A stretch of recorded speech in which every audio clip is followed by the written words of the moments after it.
बिस्मिल्लाहिर्रहमानिर्रहीम। अस्सलामु अलैकुम स्टूडेंट्स। आज हमारा जो टॉपिक है इस वीडियो में वो है लेवरेंट्स सीरीज़ या लेवरेंट्स theorem. Leverent's theorem. This theorem is of fundamental importance in the theory of functions. It was proved by Leverent in 1893 and it plays a key role in the classification of singularities and poles. पहले हम चलते हैं statement की तरफ। Leverent's theorem statement है let f of z be analytic in the ring shaped region D। ये यहाँ पे नीचे आप देख सकते हैं। Bounded by two concentric circles C1 and C2 with center z is equal to A and radii R1 and R2 for R2 is less than R1 and if z be a point in the annular region, then prove that f of z it is equal to n from 0 to infinity summation a n z minus a power n plus summation n from 1 to infinity b n z minus a power minus n, where a n and b n these are defined as a n is 1 by 2 pi iota integration contour C1 f of t dt divided by t minus a power n plus 1. Bn is equal to 1 by 2 pi iota integration C1 f of t dt divided by t minus a power minus n plus 1. Each integral is taken in a contour clockwise. अब यहाँ पे आप देख सकते हैं कि दो हमारे पास एक C1 सर्कल है जिसका सेंटर A है, दूसरा C2 हमारे पास सर्कल है जिसका सेंटर A है। तो ये दोनों सर्कल C1 और C2 जो है ये कॉन्सेंट्रिक है। एक का C2 का रेडियस R2 और C1 का रेडियस R1 है। तो आपने यहाँ पे इसके दरमियान में जो पॉइंट्स है ये पॉइंट्स लेवरेंट सीरीज में यूज होंगे। इससे पहले आपने काशी इंटीग्रल फार्मूला में या काशी थ्योरम में आपने सर्कल के अंदर तमाम पॉइंट्स पढ़े थे, मगर यहाँ पे हमारे पास ये पॉइंट्स जो रिंग फॉर्म में है ये हम ये पॉइंट्स लेंगे और इससे हम ये जो ऊपर प्रूफ है f ऑफ z ये प्रूफ हम देंगे कि आप किसी भी फंक्शन को इस फॉर्म में ले सकते हैं अगर ये इन कंडीशंस को सेटिस्फाई करता है। तो इस स्टेटमेंट का प्रूफ है we know Cauchy's integral formula for multiply connected regions C1 and C2। यहाँ पे आप देखिए तो C1 और C2 ये हमारे पास दो सर्कल है जिसके रेडियस R1 और R2 है और ये कॉन्सेंट्रिक है, मीन इन दोनों का सेंटर एक है। इसे हम एनुलस कहते हैं इस रिंग फॉर्म शेप को, इसे रिंग शेप रीजन भी कहते हैं। ये हमारे पास डोमेन D है और जो मल्टीपली कनेक्टेड रीजन है काशी इंटीग्रल फार्मूला के लिए, तो इससे हम f of a is equal to, ये फार्मूला हमारे पास इस तरह है, f of a equal to 1 by 2 pi iota integration C1 contour C1 f of z dz divide by z minus a minus 1 over 2 pi iota integration C2 f of z divided by z minus a dz. This one is equation 1 let. हम इस तरह करते हैं कि यहाँ पे चूँकि हम z फाइंड करते हैं कि हमारे पास वहाँ पे लेफ्ट हैंड साइड आए, तो f ऑफ z के लिए हम a को रिप्लेस करते हैं, एक कम्प्लेक्स नंबर है बाय z, और जब इस कन्फ्यूजन को ख़त्म करने के लिए कि इस साइड पे z है तो z को हम रिप्लेस करते हैं अनदर कम्प्लेक्स नंबर d से। So suppose we replace a to z और z to t। जब आप इन दोनों को रिप्लेस करते हैं तो यहाँ पे आता है f of z equal to 1 over 2 pi iota integration C1 f of t minus z dt minus आपने z के जगह पे t, z के जगह पे t और इस z की जगह पे t को रिप्लेस किया और हर जगह पे a की जगह पे आपने z को रिप्लेस किया। -1/2 pi iota integration c2 f of t dt t minus z। यहाँ a की जगह पे z और z की जगह पे t को रिप्लेस किया। अब इस माइनस को ख़त्म करने के लिए ये t माइनस z है, आप इससे माइनस को आउट करें, कॉमन आउट करें और यहाँ पे मल्टीप्लाई करें तो यहाँ पे आएगा z माइनस t। तो ये तो इससे हुआ अगला स्टेप।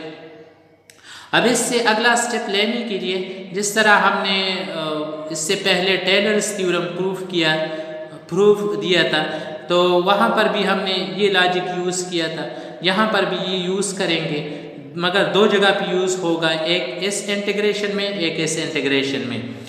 यहाँ पे t माइनस z है तो t माइनस z को हम माइनस a प्लस a अगर हम ले लेते हैं तो वापस ये कैंसिल हो के आपको t माइनस z देता है। इसी तरह z माइनस t में आप माइनस a और प्लस a ये ऐड और सब्ट्रैक्ट करें, ठीक है, फॉर्मेट में लाने के लिए। So f of z it is equal to 1/2 pi iota. अब t माइनस a और a माइनस z से माइनस कॉमन आउट करें तो ये z माइनस a बन जाएगा, plus 1/2 pi iota integration c2। यहाँ पे z माइनस a और दूसरे पार्ट से आप माइनस को कॉमन आउट करें तो यहाँ पे माइनस t माइनस a बन जाएगा।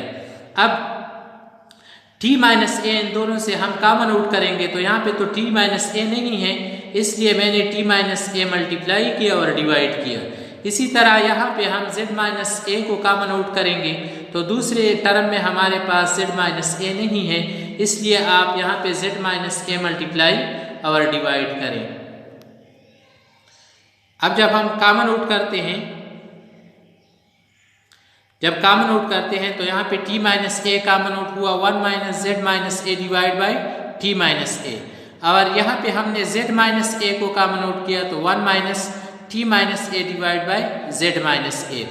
अब आप आगे f ऑफ z जो है equal to 1/2 pi iota integration c1 1 by t minus a और 1 minus z minus a divide by t minus a। इसका यहाँ पे पावर जो है +1 है, जब ये ऊपर चला जाएगा तो इसका पावर आएगा -1 f ऑफ t dt। इसी तरह प्लस 1/2 पाई आयोटा में integration contour c2 1 by z minus a यहाँ पे, और जब इस दूसरे टर्म का पावर जो है ये +1 है, जब ये ऊपर चला जाएगा तो इसका पावर आएगा -1 f ऑफ z dz। इससे पहले वीडियो में आपने देखा कि as we know by geometric series expansion 1 minus z power -1 ये इक्वल है 1 plus z square plus z cube up to so on. अगर हम यहाँ पे z की जगह पे वैल्यू को इन दो इक्वेशन में यहाँ पर z minus a divide by t minus a से रिप्लेस करें और z की ये वैल्यू जो मैंने बोल्ड शेप में लिखा है, अगर आप इसके जगह पे ये t minus a divide by z minus a की जगह पे रिप्लेस करें तो आप रिक्वायर्ड रिजल्ट की तरफ पहुंच सकते हैं। इसके लिए हम इस तरह करते हैं कि let f of z it is equal to this one is let I1 plus the second integration is let I2। I1 C1 के लिए और I2 C2 के लिए हम ये इंटीग्रेशन अलग अलग लेते हैं कि आसानी के साथ ये आपके समझ में भी आए और हमारे लिए आसानी भी हो कि हम किस तरह इसे यहाँ पे प्रूफ दे सकते हैं और पुट कर सकते हैं। तो सपोज कि ये हमारे पास I1 हुआ, ये I2 हुआ, so let f of z equal to I1 plus I2 where I1 is this integration plus and I2 is the second integration. Now first we find I1. पहले हम I1 को find करेंगे, फिर I2 को find करेंगे और फिर equation 2 में रिप्लेस करेंगे। तो चलते हैं पहले I1 फाइंड करते हैं। I1 1/2 pi iota integration C1 1 by t minus a। यहाँ पे आपने z की जगह पे value z minus a divide by t minus a लिया, सो 1 plus this one is total power 1, again this value z power 2, again this value same value power 3 plus up to so on f of t dt, जिस तरह geometric series में है। तो geometric series से आपने ये लिखा। आप 1 बाई t माइनस a को हर एक टर्म के साथ मल्टीप्लाई करें अप टू इन्फिनिटी, तो यहाँ पे आएगा 1 बाई टी माइनस ए, ये z minus a t minus a square, z minus a square divide by t minus a cube plus z minus a cube divide by t minus A power 4 plus up to so on f of T D t multiply है। अब 1 by 2 pi iota integration C1 और दूसरी side पे F of T D T, ये आप हर एक term के साथ मल्टीप्लाई करें। तो फर्स्ट टर्म के साथ मल्टीप्लाई, इसी तरह सेकंड के साथ, फिर थर्ड के साथ, फिर फोर्थ के साथ and up to so on हर एक के साथ मल्टीप्लाई करें। आप इस इंटीग्रेशन में देख सकते हैं कि हर जगह पे ये integration with respect to t है। तो फिर हमारे पास ये टर्म्स जो है z माइनस ए पावर 1, z माइनस ए पावर 2, z माइनस ए पावर 3, ये dt के लिए कांस्टेंट है। तो आप इन कांस्टेंट टर्म को इससे बाहर आउट करें। तो फर्स्ट टर्म तो आएगा 1 by 2 pi iota integration C1 F of T T minus A D T. Second term में आपने z माइनस ए को आउट किया। तो इसी तरह थर्ड टर्म में आपने z माइनस ए स्क्वायर को कॉमन आउट किया। फोर्थ टर्म में आपने z माइनस ए क्यूब को कॉमन आउट किया अप टू सो ऑन। तो आपके पास जो यहाँ पे इंटीग्रेशन अब बनेगा I1 में, वो आप समेशन फॉर्म में इस तरह ले सकते हैं कि यहाँ पे z माइनस ए है, तो z माइनस ए का यहाँ पे पावर 0, फिर 1, फिर 2, फिर 3 up to so on. Integration C1 1 by 2 pi iota, ये कांस्टेंट है 1 by 2 pi iota integration C1 F of T D T हर एक के साथ कॉमन है। यहाँ पे t माइनस ए पावर 1, पावर 2, पावर 3, पावर 4। तो आप t माइनस ए यहाँ पर और यहाँ पर आप इन दोनों की जगह पे आप वेरिएशन को ले सकते हैं। वेरिएशन हमारे पास n फ्रॉम 0 टू इन्फिनिटी है, n फ्रॉम 0 टू इन्फिनिटी है। तो यहाँ पे आप वेरिएशन है z माइनस ए के पावर में, तो यहाँ पे आप n पुट करें और यहाँ पे n प्लस 1 आएगा। जब आप 0 पुट करते हैं तो इससे आएगा फर्स्ट टर्म, जब आप 1 पुट करते हैं तो इससे आएगा सेकंड टर्म, जब आप 2 पुट करते हैं third and fourth up to so on. तो ये आपके पास जो है समेशन फॉर्म में I1 summation n from 0 to infinity z minus A power n 1 by 2 pi iota integration C1 F of T D t divide by t minus A power n plus 1। आपने statement में पढ़ा कि ये जो part है हमारे पास ये an की इक्वल है। सो इसकी जगह पे आप an को रिप्लेस करें। I1 it is equal to summation n from 0 to infinity an z minus A power n। ये हमारे पास हुआ लेट इक्वेशन 3 और ये I1 का सलूशन।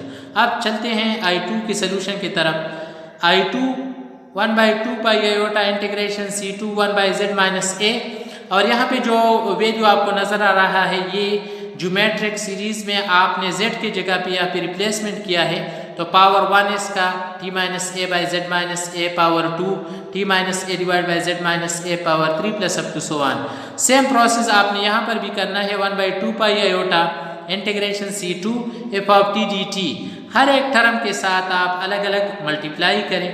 ठीक है, आपने हर एक टर्म के साथ अलग अलग मल्टीप्लाई किया। अब चूंकि इंटीग्रेशन जो है ये विद रिस्पेक्ट टू t है, इसलिए आप इससे ये z माइनस ए पावर 1, z माइनस ए पावर 2, z माइनस ए पावर 3 हर एक से आप हर एक इंटीग्रेशन से आप बाहर ले सकते हैं, क्योंकि यहाँ पे t यूज नहीं है। तो आपके पास ये फर्स्ट टर्म आएगा 1 बाई z माइनस ए बाहर आउट किया, 1 बाई 2 पाई आयोटा मल्टीप्लाई किया integration C2 F of T D T plus 1 by z minus a square आपने आउट किया, 1 बाई 2 पाई आयोटा मल्टीप्लाई किया integration C2 t minus A power 1 F of T D T, यहाँ पे t minus ए power 2 फिर up to so on. तो अब इसे हम समेशन फॉर्म में लिखते हैं। तो समेशन फॉर्म में 1 बाई z माइनस ए इसका पावर जो है 1 2 3 इस तरह है, 1 2 3 4 इस तरह है। 1 by 2 pi iota integration C2 F of T D T हर एक में कॉमन है। ठीक है, और इसके बाद जो है t माइनस ए पावर 1, t माइनस ए पावर 2, तो वेरिएशन है t माइनस ए के पावर में 1 2 3 अप टू सो ऑन। यहाँ पे t माइनस ए नहीं है, आप ले सकते हैं t माइनस ए पावर 0, इसलिए हम यहाँ पे n माइनस 1 लेते हैं। जब आप 1 को पुट करते हैं तो 1 माइनस 1 से आएगा 0, तो यहाँ पे ये फर्स्ट नंबर टर्म बन जाएगा when n equal to 1, when n equal to 2 तो इससे आएगा second term, when n equal to 3 third term, when n equal to 4 तो अप टू सो ऑन ये टर्म्स बनते जाएंगे। आपने जिस तरह स्टेटमेंट में पढ़ा है कि इसे हम रिप्रेजेंट करते हैं बाय bn, तो इसकी जगह पे आप bn को रिप्लेस करें, आपके पास आएगा I2 summation n from 1 to infinity bn z minus a power minus n। Minus n इसलिए कि जब आप z minus a power n को ऊपर ले जाते हैं तो ये माइनस में कन्वर्ट हो जाता है। तो ये हमारे पास आया 4।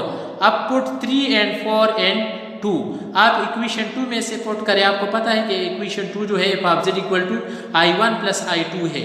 I1 की जगह पे आप वैल्यू को पुट करें प्लस I2 की जगह पे वैल्यू पुट करें, तो आपके पास रिक्वायर्ड प्रूफ आएगा कि f of z equal to summation n from 0 to infinity a n z minus a power n plus z minus n summation n from 1 to infinity b n z minus a power minus n, which is the required proof. a n और b n की value आपके पास मौजूद है। Students, आप इस theorem को 2-3 दफ़ा देख के फिर आप ट्राई करें खुद और इसे खुद सॉल्व करें। सलूशन के बाद अगर फिर भी कोई डिफ़िकल्टी हो तो आप मुझसे शेयर कर सकते हैं, पूछ सकते हैं और कमेंट्स में भी दे सकते हैं। शुक्रिया।